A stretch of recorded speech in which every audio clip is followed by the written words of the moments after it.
بسم الله الرحمن الرحيم. اللهم صل وسلم وبارك على سيدنا محمد وعلى اهله وصحبه اجمعين. هنعمل بقى حبه سمك النهارده لذيذ جدا. انا جايبه قشر بياض فيليه زي ما انتم شايفينه كده، وطبعا مخلي من الجلد وكل حاجه، يعني متشال جلد وشوك وكل حاجه. فيليه جاهز على الاكل خالص على طول. هنبتدي بقى وهنعمله بقى مع حبه سلطه.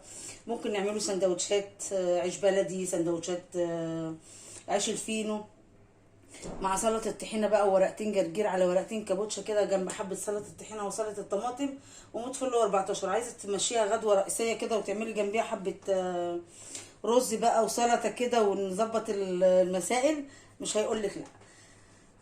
هنبتدي بقى نسمي الله كده. هنقطعه بقى زي ما احنا شايفينه كده صوابع كده اهو.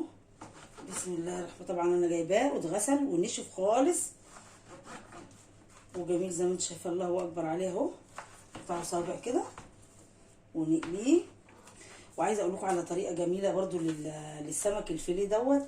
ممكن تتبليه وتشويه، يعني تشويه شرايح كده، يعني ممكن كده، يعني دي ممكن تتبل ملح وفلفل وتوم وزيت زيتون وكمون وفلفل وتتبيله كده جميله، وتحطي طاسه على النار وتعملي وتقليه وتشويها، بتبقى جميله قوي. عن تجربه سابقه يعني انا عارفه، يعني بيبقى طعمه جميل جدا. بس هم مطلوب بقى ان انا النهارده ان انا اعمله لهم صوابع كده مقلي استريبسي، يعني استريبسي سمك. فزي ما انتم شايفينه كده الله اكبر عليه.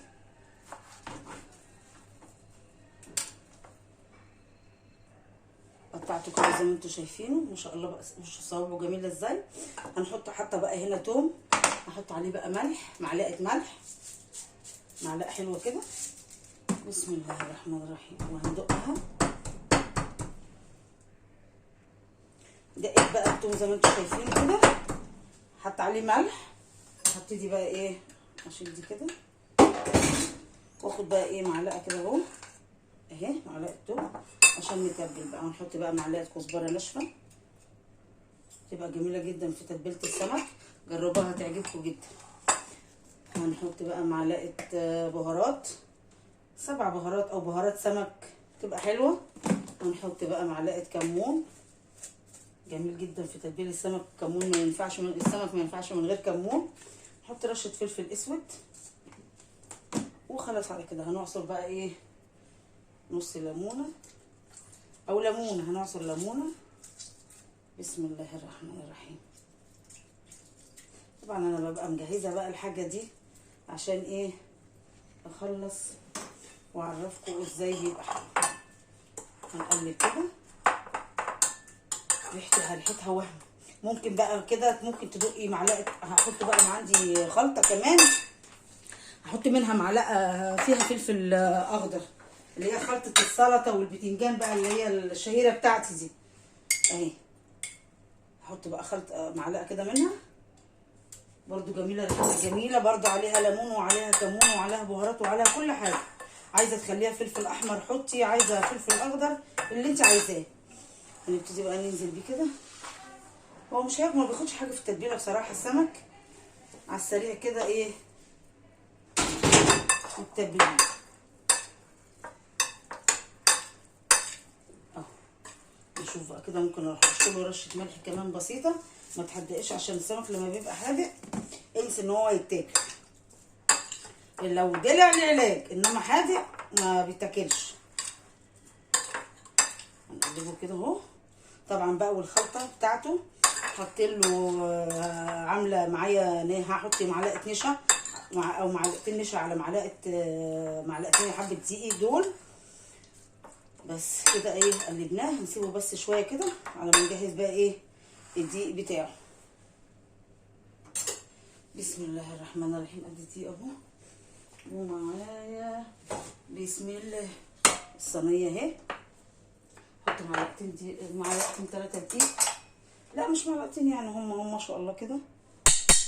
احط بقى معلقتين نشا.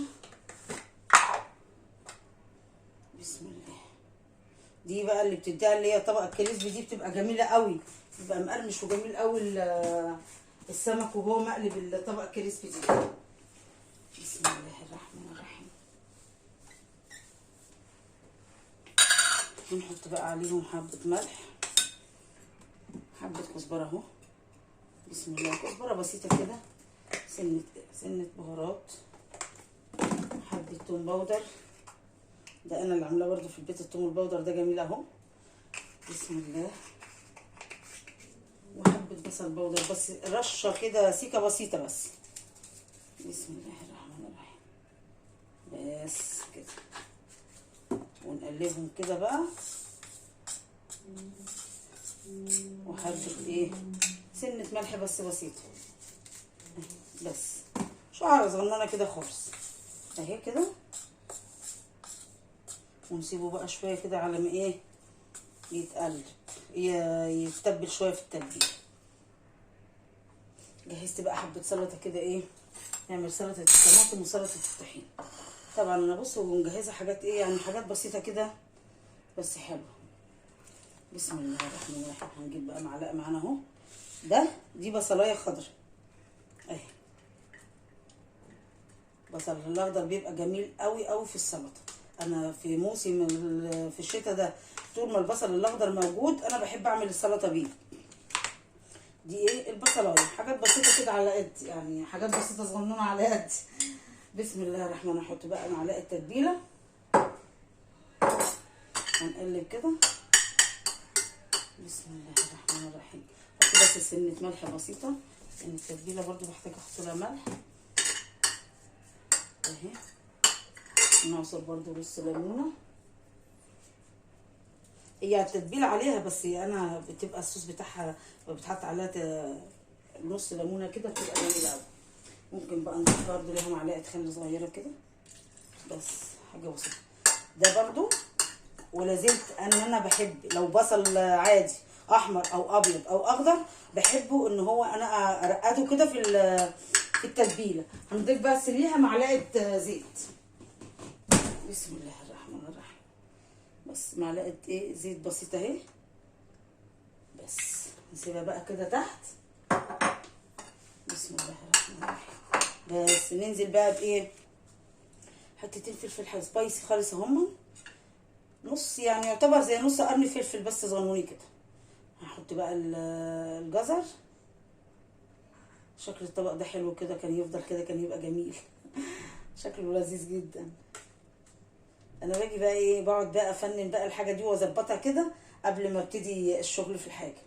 نحط بقى الخيار، هنحط الخيار والطماطم، يلا كده اهو، سمي الله كده اهو، بسم الله الرحمن الرحيم. نحط الخيار والطماطم، مش هنقلب، انا سبت البصل تحت زي ما انتم عارفين. نحط بقى حبه بقدونس وحبه شبت، معايا حبه كابوتشا كده، حبتين كده بساط كده، قطعتهم بايديا اهو، بصوا قطعتهم بايديا كده تقطيع بسيط اهو اهو. بس كده هنسيبها بقى السلطه دي كده خلاص، ايه سلطتنا دي كده خلصت. هنعمل بقى ايه سلطه الطحينه. سلطه الطحينه معانا خل اهو، معايا حبه ميه سخنه ساقعه، بس انا كنت لسه عامله شاي فكاتل في ميه. ونحط برده حبه تتبيله من اللي هي بتاعت السلطه دي، تبقى جميله برده جدا عليها. بسم الله الرحمن الرحيم. وهنقلب بقى كده. خلصنا بقى سلطه الطحينه جميله، طعمها لذيذ جدا، حلوه، والقوام بتاعها كده جميل، قوامها كريمه وجميله. خلاص كده، وظبطتها ملح بقى، وحطيت لها سنه كمون. عايزه بقى اضيف لها سنه هريسه بس كده صغنطوطه، بس خليها لي كده قدامي انا، ابقى انا ايه اظبطها. بس احط بقى حبه كمون كده، بسم الله الرحمن الرحيم.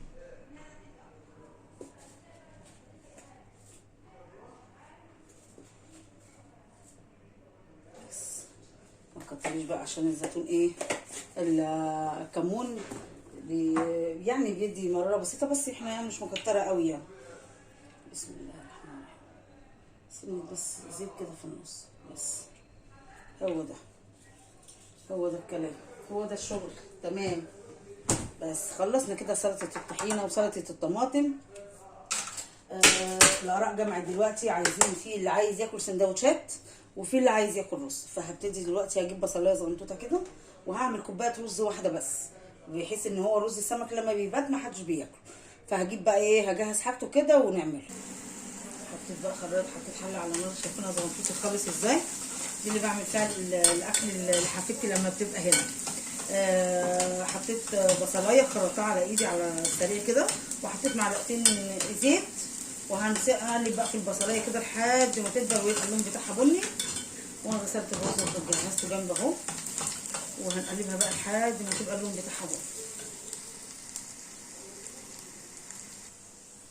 بصوا بقى البصلايه اللي اللون بتاعها عامل ازاي، وانا موطيه النار عليها خالص. نعلي بقى كده وننزل بالرز. بس انا الوقت اللي انا بقى مش معاكم فيه ببقى بروق بقى في المطبخ، مكان الحاجات اللي انا بعملها بروق فيه بقى، بغسل منه مواعين، بشيل مواعين الصحيه في الصفايه كده يعني. البصل بقى ده هيخلي لون السمك تحفه. نحط بقى لون الرز، قصدي بالي في السمك. برش رشه فلفل اسود بسيطه، نحط حبه كمون كده، معلقه صغننه. بسم الله الرحمن الرحيم. نحط معلقه ملح، وهنحدق برده ونشوف الحدق بتاعه. بسم الله الرحمن الرحيم. نقلب كده، نقلبه بس تقلبتين بساط كده اهو. ده تقريبا كده هيطلع طبقين رز صغنطتين خالص كده، بس حلو احسن بدل ما يبات وكده يعني. بس نقلبه كده تقلبتين. نجيب بقى الميه. بسم الله الرحمن الرحيم.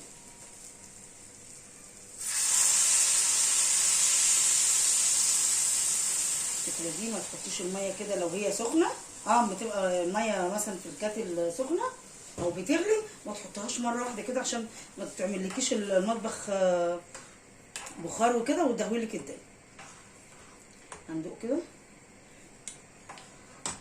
سنه ملح بس بسيطه. بس نغلي بقى ونوطي عليه ونسيبه يتشرب. ضغط على الحله. بسم الله الرحمن الرحيم. هنغطي بقى كده اهو يغلي ونوطي عليه يتشرب. بسم الله الرحمن الرحيم. خلاص انا عملت الرز، خلصنا الرز بسم الله ما شاء الله جميل، الله اكبر عليه. طبعا تبلنا السمك، عملنا سلطه الطحينه، عملنا سلطه الطماطم. هنبتدي بقى حطيت زيت على النار اهو، وهنبتدي بقى نبطر الدقيق. حاطين طبعا هنا نشا،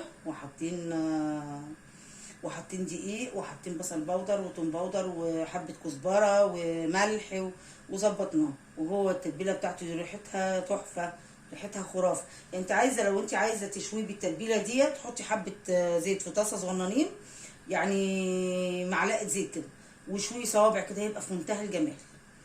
هنعمل كده. بسم الله الرحمن الرحيم. وننزل بقى بيه في الميه. بسم الله. وننزل كده على السريع ونرجع كده اهو.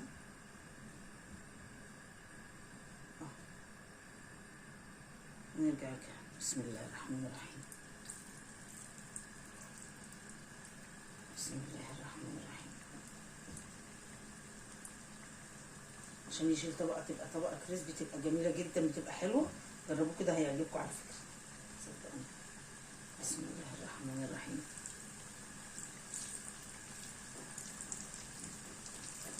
وعلى فكره ممكن، ما لو مثلا عدد افراد اسرتك مش كتير، ولا انتوا مثلا عندكم مش هتاكليه كل دوت، ما تقليش السمك وتركنيه. يعني اقلي على قد الغدا، او على قد الفرد اللي هياكله او الفردين اللي هياكلوا، وتشيلي الباقي. ممكن تعمليه تاني يوم، او حد حب ياكله في اي وقت كده تعملوه. بسم الله الرحمن الرحيم.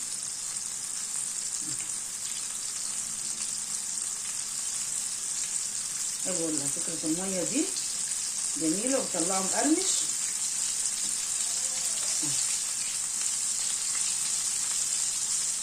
صوابع جميله، شكله جميل وحلو.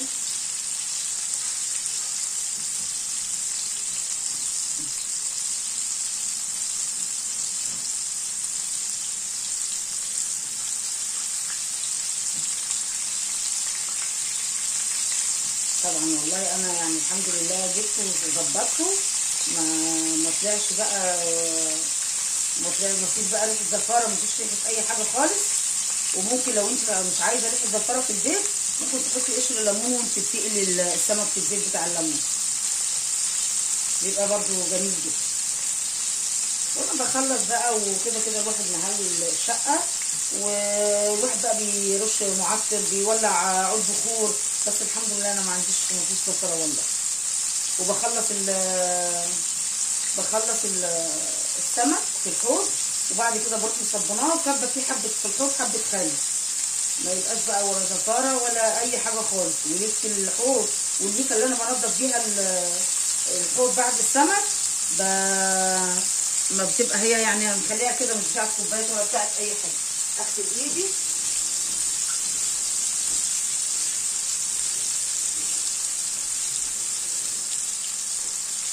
ريحته تحفه تحفه جدا، ريحته لذيذه وريحته جميله جدا.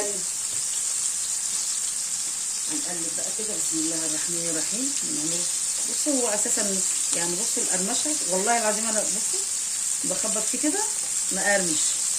نسيبه بقى كده ونقلبه بقى ايه لما ياخد اللون الذهبي الحلو بتاعنا بتاع السمك. خلاص زي ما انتم شايفين كده انا قليت السمك، بصوا كريسبي وطعمه في منتهى الجمال. انا قليت كده بقى على قدنا، يعني فرد هو اللي هياكل وطفل صغير. فانا بقى هنقلب السلطه اهو. خلاص احنا هنحط بقى الاكل كده، نقلب السلطه اللي احنا عملناها مع بعض. بسم الله الرحمن الرحيم. احنا قلنا ان احنا بنعملها وبنجهزها وبنحطها في التلاجة لحد ما نيجي مثلا نحط الاكل ونروح مقلبينها ومظبطينها بقى، من كانت محتاجه ملح او محتاجه حاجه تاني. بس هي ما شاء الله يعني ايه جميله، مش محتاجه حاجه. التتبيله دي بتخلي السلطه تحفه تحفه، يعني مش قادره اقول لكم. بس السلطه بقى مع السمك كده بتبقى في منتهى الجمال. هنحط كده، وده الرز اهو. بسم الله الرحمن الرحيم. وجرجير والسمك. جبنا بقى الفينو ده والطحينه احنا عملناها، عايزه اخدها لكم كده اهي. بسم الله الرحمن الرحيم. نقلب كده تبقى جميله جدا. بسم الله الرحمن الرحيم. هنحط بقى كده اهو طحينه اهي، طحينه كده، ورقتين بقى جرجير، عايزه تحطي كابوتشا حطي. هنحط بقى جرجير وهنحط كابوتشا اهو كده. ونروح حاطين بقى ايه، نختار الحتتين الصغيرين كده نحطهم اهي. بسم الله الرحمن الرحيم اهو. بسم الله الرحمن الرحيم. على كده من بره كده سلطه الطحينه اهو. الجرجير راح فين؟ الجرجير نزل تحت، بس يلا عادي مش مشكله، احنا معانا الجرجير، واللي عايز جرجير يبقى ياكل فيه جرجير كتير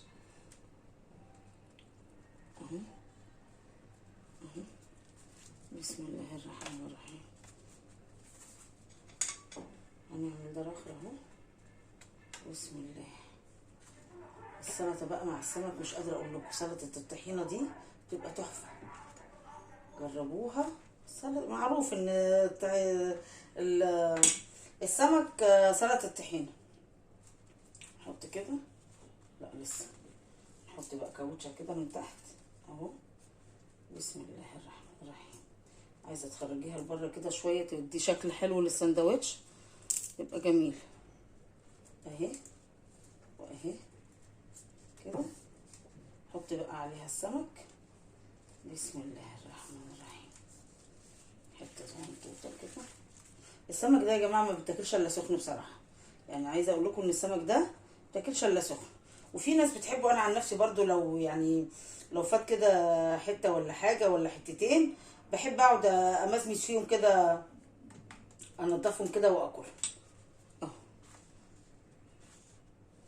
ادي وادي وادي طحينه. نقلبها بقى كده كلها مع بعضيها بقى عشان يبقى ايه حراق بقى مع كله بعض.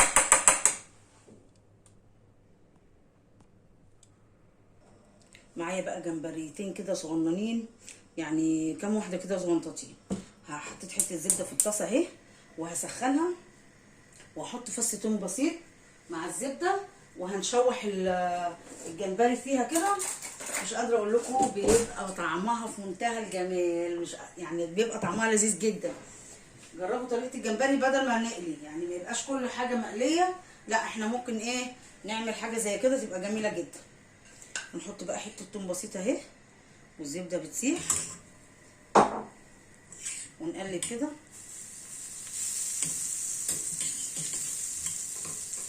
اهي نقلبها كده على السريع، بيبقى بقى الصوص بتاعه اللي نازل من الجمبري يا خراشي عليه، بيبقى طعمه في منتهى الجمال.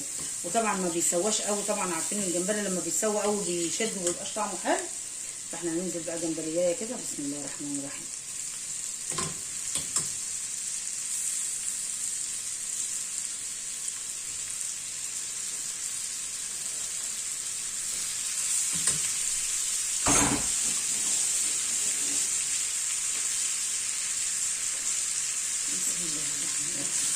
وقت بس بمجرد ما لونه يروح للون البرتقاني كده وخلاص. حط بقى رشه ملح ورشه فلفل بس، مش اكتر ولا كده، عشان ما تغيريش طعم الجمبري وتحس بطعمه ان هو جميل. وبعدين هما كام جمبريايه كده ايه يعني مش كتير يعني، الحمد لله. اهو بصوا الله اكبر عليهم جمال اهو. خش بقى عليهم رشه ملح، رشه بسيطه اهي، رشه بس بسيطه كده. ويتاكلوا بقى ايه بالشوكه كده، يتاكلوا كده بقى بالشوكه. والصوص ده بتاعه اللي بينزل منه ده بيبقى بقى جميل على رز السمك. وطي بس عليه كده النار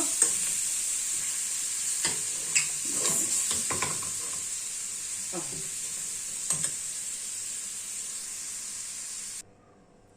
بسم الله ما شاء الله، الله اكبر. شايفين بقى الحلاوه وشايفين الجمال. وادي الجمبري اللي انا قلت لكم عليه اللي احنا عملناه مع بعض على البوكاس.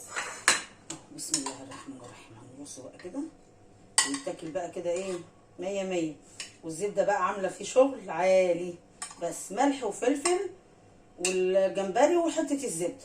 شوحيتها تشويحه بسيطه كده وكلي بقى، احسن من ان انت بقى تقلي وتضيعي بقى ايه فايدته في القليه او يشرب زيت او حاجه. الصوص ده بقى جميل جدا بس، ولا بهارات ولا حاجه، حلو مية مية. بسم الله الرحمن الرحيم.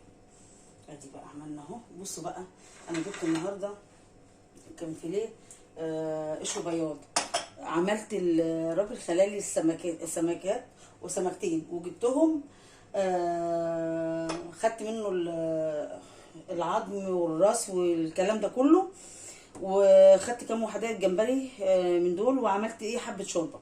طبعا الجوده الموجوده عملت شوربه ايه بس بسيطه ولذيذه طعمها جميل جدا. حطيت قشر السمك وقشر الجمبري، غسلته غسله حلوه طبعا، وحطيته سلقته. بس بقى ايه يعني المره الجايه ان شاء الله بقى نكون جايبين بقى كاليماري او صبيط وجايبين بلح البحر والكلام ده كله، ونكون مظبطين طبق شوربه يعني هيعجبكم قوي. حطيت حله على النار، حطيت فص توم شوحته، ورحت نازله بالميه سخنه، غسلت السمك وقشر الجمبري كله وحطيته سلقته مع ورقتين لورا واتنين حبهان واتنين قرنفل وبصلايه وكرفس وجزرايه وبصلايه وفصين توم. يعني بصوا من الاخر جميله. عملتها بقى ورحت مصفيه البوكيه جرنيه ده كله، ورحت واخده الحله هنا، حاطه في الحله هنا السمك والجمبري، شوحته تشويحه بس كده بمعلقه زبده، ورحت نازله عليه صفيت الشوربه ورحت حاطه عليه الشوربه. وبعد كده رحت عامله معلقتين دقيق صغيرين في حبه لبن، ورحت نازله عليهم بيه. طعمها بصوا مش قادره اقول لكم، طعمها خرافه. والقوام بتاعها انا مش بحبها تقيله بصراحه، شوربه السمك مش بحبها تقيله. فبصوا يعني انا حاطه لها كرفس اهو، بصوا جميله ازاي اهي، يعني الله اكبر اهي. بصوا بسم الله ما شاء الله اهي، بصوا يعني انا عامله ايه حاجه بسيطه، بس مش عامله ايه، مش عامله حاجه كتير. وحبه السمك اللي فيها يعني ايه مش كتير اهي. بسم الله الرحمن الرحيم. بس حلوه بقى، جميله ولذيذه جدا اهي، ما شاء الله، جميله اهي.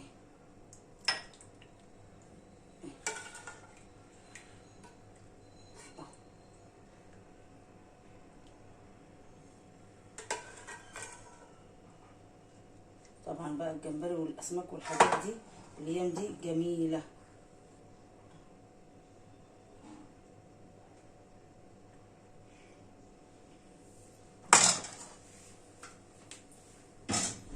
خلصنا بقى الاكله بتاعتنا النهارده. بصوا اكله بسيطه واكله لذيذه وجميله جدا وحلو. السمك جميل جميل جميل. اوعوا بقى، لازم السمك ده على الاقل مرتين في الاسبوع. بالهنا والشفا.